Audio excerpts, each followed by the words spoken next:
Welcome to my YouTube channel. All movie explanation in Hindi. एक wife को पता करना था कि क्या उसका हस्बैंड उस पर चीट कर रहा है या नहीं, तो उसने एक लड़की को उसके पास भेजा। अचानक से उस लड़की ने अपना माइंड चेंज कर लिया था और वो हस्बैंड को ही ब्लैकमेल करने लग गई। इसी के साथ एक आर्टिस्ट भी वाइफ के पीछे पड़ा हुआ था। अब क्या इनका मैरिज बच पाएगा, ये हम ट्रस्ट ये 2021 की एक मिस्ट्री हॉलीवुड मूवी में देखेंगे। अगर आपको वीडियो अच्छा लगता है तो प्लीज इसे लाइक और कमेंट जरूर कर दीजिएगा। अब बिना किसी देरी के एक्सप्लेनेशन स्टार्ट करते हैं। मूवी स्टार्ट होती है और हम हमारी मेन कैरेक्टर ब्रूक को पेरिस से आता हुआ देख सकते हैं। वो बहुत ही ज्यादा टेंशन में थी, वहां पर वो रो भी रही थी। वो घर आकर अपने हस्बैंड ओवेन को गले लगाती है। इसके बाद हमें 5 दिन फ्लैशबैक में दिखाए जाते हैं। रात में सोए हुए थे तभी ब्रूक को एसगार का मैसेज आता है। ओवेन ने कहा कि इस आदमी को टाइम डिफरेंस के बारे में पता नहीं है। ब्रूक कहती कि एसगार न्यूयॉर्क में ही है। उसका एक आर्ट का शो था और ब्रूक की आर्ट गैलरी है, वो उसी को रिप्रेजेंट कर रही है। इसके बाद नेक्स्ट सीन में एसगार की इंटरव्यू चल रही थी। एसगार पेरिस से आता है और लड़कियों की न्यूड पेंटिंग बनाता है। एसगार से रिपोर्टर पूछती है कि जिन भी लड़कियों की तुमने पेंटिंग बनाई है क्या सब सिंगल थी। एसगार कहता है कि उसे पता नहीं है। वो किसी लड़की से मिलता है और जब इंटीमेट होता है उसी के बाद उस लड़की की पेंटिंग बनाता है। अगर उसे कुछ कनेक्शन फील हुआ तभी वो पेंटिंग बनाएगा। इसके बाद रिपोर्टर ब्रूक के साथ बात करती है। उसने कहा कि लोगों को लगेगा कि एसगार एक फ्रॉड है। ब्रूक कहती कि मुझे इसमें टैलेंट दिखता है, ये बहुत आगे जाएगा। यहाँ पर ओवेन भी आया हुआ था जिसके पास एसगार गया। उसने कहा कि ब्रूक एकदम सही है, उसे बहुत ही पसंद करता है। यह बात ओवेन को अच्छी नहीं लगती। इसके बाद रात में ब्रूक और ओवेन अपने फ्रेंड्स के साथ डिनर के लिए आए हुए थे। आजकल ओवेन और ब्रूक प्रेग्नेंट होने की कोशिश कर रहे हैं, पर आजकल जरा लकी नहीं है। ओवेन कहता है कि हमें जरा वैकेशन पर जाना चाहिए। ओवेन को पेरिस में जाना था। ब्रूक को आजकल जरा काम है तो इस वजह से वो आ नहीं सकती। इसके बाद वो एसगार को लेकर बात करने लग गए। ब्रूक की फ्रेंड एलेनोर डिवोर्स अटर्नी थी। उसने कहा कि बहुत सारे लोग चीट करते हैं, सिर्फ लड़कियां पकड़ी नहीं जाती। इस बात को लेकर ओवेन जरा इनसिक्योर फील करता है।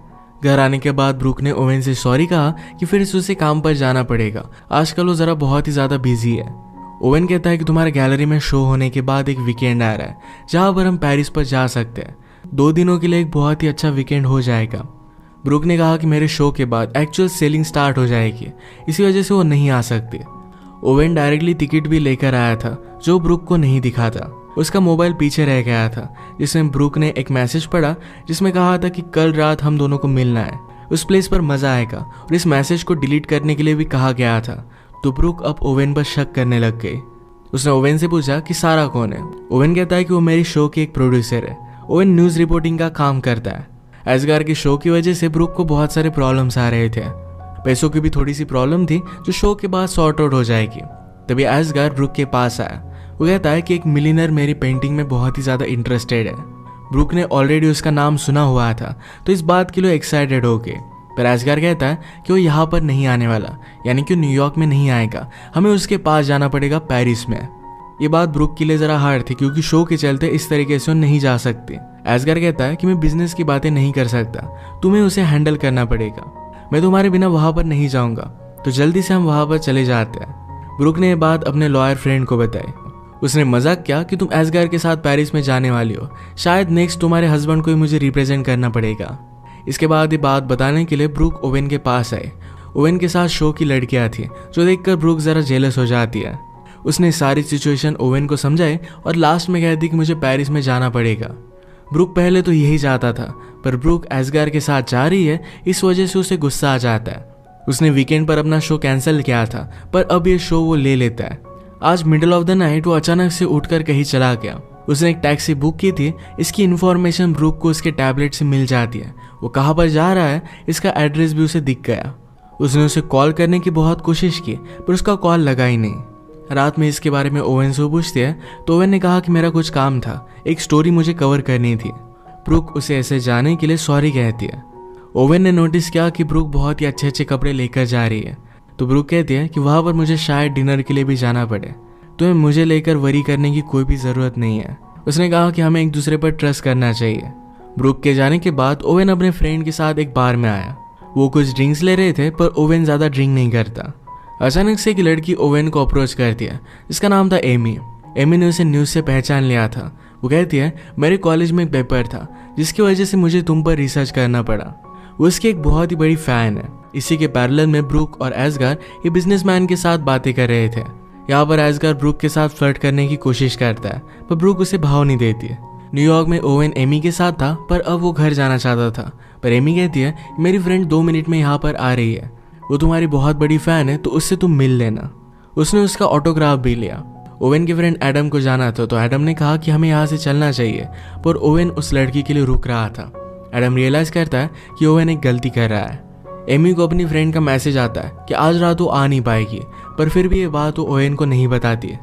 न्यूयॉर्क में एस्गार और ब्रूक की मीटिंग बहुत ही अच्छी गई और उन्होंने बहुत सारी पेंटिंग सेल कर दी थी। एस्गार ने कहा कि तुमने मेरे टैलेंट को देखा और उसी वजह से मैं सब कुछ कर पाया। उसे एक व्यू दिखाकर कहता है कि इस ब्यूटीफुल से व्यू को देखो, मेरे साथ इसी मूवमेंट पर रहो।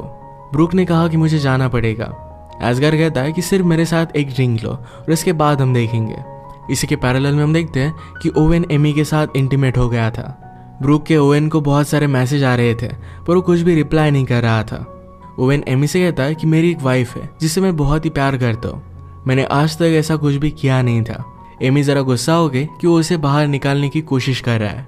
ओवेन ने कहा कि अब मैं फिर से तुमसे मिलना नहीं चाहता। एमी ने कहा कि तुम जैसा चाहते हो वैसा ही मैं करूंगी, पर तुम्हें मेरा एक काम करना पड़ेगा।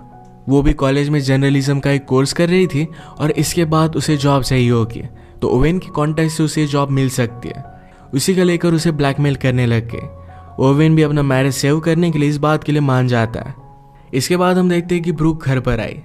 वो घर आते ही ओवेन को गले लगा लेती है। अगले दिन गैलरी में एस्गार ने ब्रूक की पेंटिंग बनाई थी। ब्रूक ने कहा कि हम इसे एग्जिबिट नहीं कर सकते, ये मेरी तरह ही दिख रही है। एस्गार कहता है कि तुम्हारी तरह नहीं है। ब्रूक ने इस पेंटिंग का नाम उससे पूछा, तो एस्गार कहता है कि इस पेंटिंग का नाम ब्रूक है। उसे मना कर रही थी, पर एस्गार मानता नहीं।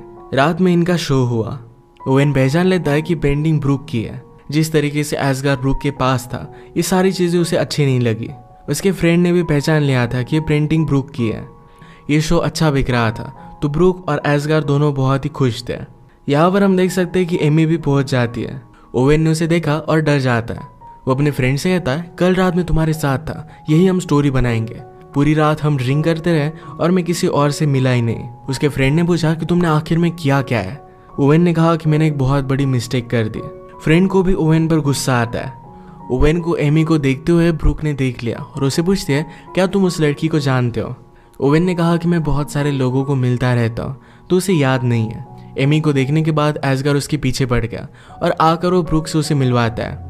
ब्रूक ने ओवेन को इंट्रोडक्शन दिया, तो एमी कहती कि मैं उसे जानती हूँ, कल ही मैंने इनका ऑटोग्राफ लिया था। ओवेन कहता है कि मैं जरा कन्फ्यूज्ड हूँ, मैं शायद तुम्हें नहीं जानता। अब इसके बाद एमी को जाना था, तो एस्गार भी उसके पीछे पीछे जाता है। एमी डायरेक्टली ओवेन के घर पर आए, जहाँ पर ओवेन अकेला था। ओवेन ने कहा कि हम दोनों फिर से नहीं मिल सकते, पर एमी कहती है यहाँ पर चल क्या रहा है, इसके बारे में तुम्हें कुछ भी आइडिया नहीं है। इसके बाद हमें और एक फ्लैशबैक दिखाया जाता है, जब सारे फ्रेंड्स मिलकर डिनर के लिए गए हुए थे। ब्रूक ने अपने लॉयर फ्रेंड से बात की थी और कहा था कि शायद उसे लग रहा है कि ओवेन उस पर चीट करता है। फ्रेंड ने कहा कि ऐसा कुछ भी नहीं होगा, सिर्फ उस पर जरा ध्यान रखो। उसी रात अचानक से ओवेन कहीं चला गया था, तो इसके बाद ब्रूक अगले दिन फिर से अपने फ्रेंड से मिली थी। उसके फ्रेंड ने उसे समझाने की कोशिश की कि वो एक्चुअल में काम में होगा, पर ब्रूक मानती नहीं। उसे लगता है कि कुछ ना कुछ तो गड़बड़ है। फ्रेंड ने कहा कि बहुत सारे केसेस में जब भी हमें प्रूव करना होता है कि हस्बैंड चीट कर रहा है, तब हम एक लड़की को उसके पास भेजते हैं। अगर वो उसके साथ फ्लर्ट करने की कोशिश करता है या फिर कुछ अलग होता है, तो ये सब हम रिकॉर्ड कर लेते हैं। ऐसी एक एजेंसी को जानती थी जिसका नंबर वो ब्रूक को देती है।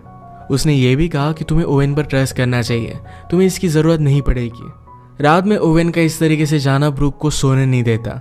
जहाँ पर ओवेन ने कैब बुक की थी, इसकी लोकेशन ब्रूक ने देखी। एक बहुत ही अच्छा मॉडल था। ब्रूक से अब रहा नहीं जाता, एक्चुअल सिचुएशन क्या है उसे पता करना था, तो उस एजेंसी को उसने कॉल कर दिया। अगले दिन एक लड़की से वो मिली और ये लड़की एमी ही थी। एमी को ही ओवेन को रिजाने का अब जॉब दिया गया था। ब्रूक कहती कि तुम ज़रा अलग लग रही हो, तुम ओवेन के टाइप की नहीं हो। एमी ने कहा कि जब मैं रात में जाऊंगी तो ज़रा अलग लगूंगी, तुम मुझ पर पूरा ट्रस्ट कर सकते हो। मेरा एक बॉयफ्रेंड है जिससे मैं बहुत ही प्यार करती हूँ, मैं कभी भी उस पर चीट नहीं करूंगी। ब्रूक ज़रा अनश्योर थी। एमी ने कहा कि अगर तुम्हें लगता है कि हमें ये सब कैंसिल कर देना चाहिए, तो मुझे सिर्फ एक मैसेज कर देना और मैं वहाँ से चली जाऊंगी। इसके बाद ब्रूक जब पेरिस में थी, एस्गार उस पर मूव करने की कोशिश कर रहा था, तभी ब्रूक ने एमी को मैसेज कर दिया था कि सारी डील ऑफ कर दो, पर एमी ने ये बात नहीं सुनी थी। एमी ने ओवेन के साथ मिलने के बाद रियलाइज़ किया था कि उसे जॉब अपॉर्चुनिटी चाहिए और इसके लिए कुछ भी कर सकती है। उनकी कन्वर्सेशन की वीडियो निकालने वाले एक आदमी को भी उसने घर पर भेज दिया। पेरिस में एस्गार और ब्रूक जब ड्रिंक ले रहे थे तो एस्गार ब्रूक से पूछता है, तुमने मुझे क्यों चूज़ किया? ब्रूक कहती कि तुम बहुत ही ज़्यादा टैलेंटेड हो, ये बात सिर्फ तुम्हें पता नहीं है। ब्रूक कहती कि तुमने मुझे क्यों चूज़ किया? एस्गार ने कहा कि तुम बहुत ही ज़्यादा ब्यूटीफुल हो, जब मैं पेंट करता हूँ तो मुझे म्यूज़िक सुनाई देता है, पर जब मैं तुम्हारे साथ होता हूँ तब भी मुझे वही म्यूज़िक सुनाई देता है। यानी कि उन दोनों में जो भी है ये बहुत ही ज़्यादा स्पेशल है और इसे वो एक्सप्लोर करना चाहता था। ब्रूक इस बात के लिए उसे मना कर देती है। उसने एमी को कैंसिल करने का मैसेज किया था पर एमी का कुछ भी रिप्लाई नहीं आता। इस बात से वो बहुत ही ज़्यादा डिस्टर्ब हो गई थी और ओवेन को भी कॉल लग नहीं रहा था। इससे वो बहुत ही ज़्यादा सैड हो जाती है। उसने सुबह ओवेन को कॉल लगाया और पूछा कि रात में तुम कहाँ थे? ओवेन ने कहा कि मैं बार में गया था, 1-2 ड्रिंक्स मैंने लिए और मैं घर पर आ गया। ये सब बातें ओवेन के साथ एमी सुन ही रही थी। ये दोनों एक दूसरे को आई लव यू कहते हैं। अब ब्रूक यहाँ से जा रही थी तो एस्गार उसे कहता है कि हम दोनों के बीच में अगर कुछ भी है, थोड़ी सी भी फीलिंग्स है, तो हमें इसे एक्सप्लोर करना चाहिए। ये सुनने के बाद भी ब्रूक वहाँ से चली गई। अगले दिन गैलरी में एमी ब्रूक से मिलने के लिए आई। एमी कहती है, कल रात कुछ अजीब हुआ, मेरी फ़ोन की बैटरी भी चली गई थी, यानी मैं कुछ भी ऑडियो रिकॉर्ड नहीं कर पाए और हमारा वीडियो वाला आया ही नहीं। इस वजह से उसके पास कुछ भी प्रूफ नहीं है। पर वो कहती है कि ओवेन तुम्हारी टेस्ट पास हो चुका है, उसने मुझे कम्प्लीटली इग्नोर कर दिया था। ब्रूक को ये सब चीज़ें बहुत ही अजीब लगती है। वो अब भी शक कर रही थी। वो कहती कि मुझे ये भी नहीं पता कि एक्चुअल में तुम वहाँ गई थी या नहीं। एमी ने ओवेन से जो ऑटोग्राफ लिया था ये वो ब्रूक को दिखा दिया। कहती कि मेरे पास प्रूफ है। इसके बाद ब्रूक ने एमी को पे कर दिया। कहती है, रात में मेरी आर्ट गैलरी देखने के लिए आना, तुम्हें मज़ा आएगा। अब कल रात एक्चुअल में हुआ क्या था ये बात हमें पता चलती है। ओवेन बाहर से जाने वाला था पर एमी उसे रोक लेती है। एमी कहती कि मेरे पास कुछ सेलिब्रिटीज़ की एक लिस्ट है, मैं मेरे बॉयफ्रेंड के साथ रिलेशनशिप में हूँ पर फिर भी इन सेलिब्रिटीज़ के साथ मैं अफेयर कर सकती हूँ। ओवेन ने कहा कि फर्स्ट नंबर पर कौन है? एमी कहती कि मैं फर्स्ट नंबर बताने से नहीं डरती, 4 नंबर पर तुम्हारा नाम है। इसी के बाद उन्होंने नाइट एक साथ स्पेंड की थी। रात में एमी जब आर्ट गैलरी में आई तो ओवेन ने कहा कि उसे मिला ही नहीं है। इससे बात साफ साफ पता हो जाती है कि ओवेन और एमी ये दोनों झूठ बोल रहे हैं, क्योंकि एमी के पास उसका ऑटोग्राफ था। ब्रूक इस बात से उस पर शक करने लग गई। एस्गार एमी को घर लेकर जाना चाहता था। वो अपनी गाड़ी लेने के लिए गया, तभी ओवेन एमी से बात करने लगता है। ओवेन पूछता है कि तुम यहाँ पर कर क्या रही हो? एमी कहती कि इस सिचुएशन के बारे में तुम्हें कुछ भी पता नहीं है। तभी वहाँ पर एस्गार आ गया। एस्गार ओवेन से कहता है कि यहाँ डार्क में तुम कर क्या रहे हो? ओवेन ऑलरेडी गुस्सा था तो एस्गार को पंच कर देता है। इन दोनों में फाइट होती पर ब्रूक ने एस्गार को रोक लिया। इसके बाद एस्गार एमी को घर लेकर जाने लग गया। ब्रूक ओवेन को कन्फ्रंट करती है। एमी ने लिया हुआ ऑटोग्राफ उसने उसे दिखाया। पूछती कि तुमने मुझसे झूठ क्यों कहा? ओवेन ने कहा कि हम फ्रेंडशिप ड्रिंक ले रहे थे, उसमें उसने मेरा ऑटोग्राफ ले लिया था, इसमें कुछ भी बड़ी बात नहीं है। लोग मेरा ऑटोग्राफ लेते, मेरी फ़ोटो लेते, इसमें कुछ भी गलत नहीं है। ब्रूक ने पूछा कि क्या एमी ने तुम्हारे साथ सेल्फी ली थी? ओवेन कहता है कि हाँ ली थी। अब ब्रूक को कंफर्म हो गया कि एमी झूठ बोल रही थी। उसे इस बात को लेकर कन्फ्रंट कर दिया। कहा कि मुझे सब कुछ सच सच बता दो। ओवेन कहता है कि मुझसे गलती हो गई। इस बात से ब्रूक बहुत ही ज़्यादा अपसेट हो गए। ओवेन उसका पीछा करने की कोशिश करता है। ब्रूक ने कहा कि मुझे साफ साफ बताओ, क्या तुम उसके साथ इंटीमेट हुए थे? ओवेन इस बात के लिए उसे सॉरी कहता है। ब्रूक ने कहा कि रात में भी अजीब से तुम कहीं पर भी चले जाते हो, मुझे अभी के अभी तुम्हारा फ़ोन देखना है, सारी चीज़ें चेक करनी है। ओवेन उसे फ़ोन नहीं देता तो ब्रूक गुस्से में घर चली गई। इसके बाद ओवेन जब घर पर आया तो एमी भी उसके घर पर आई थी। एमी ने ओवेन को बता दिया कि तुम्हारी वाइफ ने मुझे तुमसे मिलने के लिए हायर किया था। मैं ये काम करने वाली थी पर तुम्हें देखकर मुझे एक अपॉर्चुनिटी दिखी। इसी के पैरेलल में हम देखते हैं कि ब्रूक अपने फ्रेंड के साथ थे। उसने एक न्यूज़ में पॉलिटिशियन के बारे में पढ़ा जो अपनी वाइफ पर चीट कर रहा था। इसमें उसने एक एड्रेस देखा तो यही एड्रेस ओवेन को अपने फ़ोन पर मिला था। इसका मतलब है उस रात ओवेन जब बाहर गया था तो यही न्यूज़ कवर करने के लिए गया था। वो सच बोल रहा था, उसका किसी और के साथ चक्कर नहीं चल रहा। ब्रूक ने उसके साथ जो भी किया इसके लिए उसे बुरा लगता है और वो डायरेक्टली घर पर आ गए। पर घर पर एमी ओवेन के साथ थी तो इस बात से और भी ज़्यादा गुस्सा हो गए। ओवेन ने कहा कि तुमने मुझे सेटअप किया था, मैं इस बात को बिलीव नहीं कर सकता। ब्रूक कहती कि मैं तुम्हारा टेस्ट ले रही थी, तुम्हें ऐसा कुछ भी करना नहीं चाहिए था। ओवेन ने कहा कि तुमने ही मुझे इसमें फंसाया और इसके बाद मैंने सिर्फ रिएक्ट किया, इसमें मेरी कोई भी गलती नहीं है। ये दोनों एमी पर गुस्सा थे तो इसे निकल जाने के लिए कहते हैं। ओवेन ने पूछा तुम्हारे और एस्गार के बीच में उस रात पेरिस में क्या हुआ था, इसके बारे में भी तुमने मुझे नहीं बताया। अगली सुबह तुम बहुत ही ज़्यादा डिस्टर्ब होकर आई थी। अब उस रात का फ्लैशबैक हमें दिखता है। ब्रूक एमी को कांटेक्ट नहीं कर पा रही थी, तो इस बात से वो बहुत ही ज़्यादा डिस्टर्ब हो गए। एजगर उसे ऐसे देख लेता है। उसने कहा कि मेरे रूम में आओ। उसने उसे एक स्ट्रीट दिखाई और कहा कि ऐसे एक वॉल पर मैं पेंट करता था और तुमने मेरा टैलेंट डिस्कवर किया है। हम दोनों इस मोमेंट में हैं, हमें इसे इस तरीके से जाने नहीं देना चाहिए। उसके साथ इंटीमेट होने लग गया, पर ब्रूक ने उसे मना कर दिया।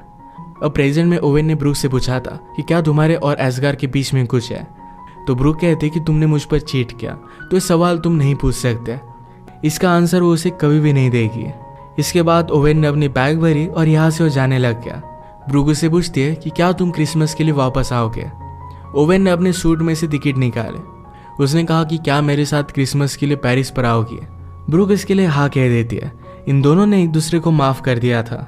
इसके बाद बहुत सारा टाइम गुजर जाता है और हम इन दोनों की बेबी को भी देख सकते हैं। इसी के साथ ये मूवी एंड हो जाती है।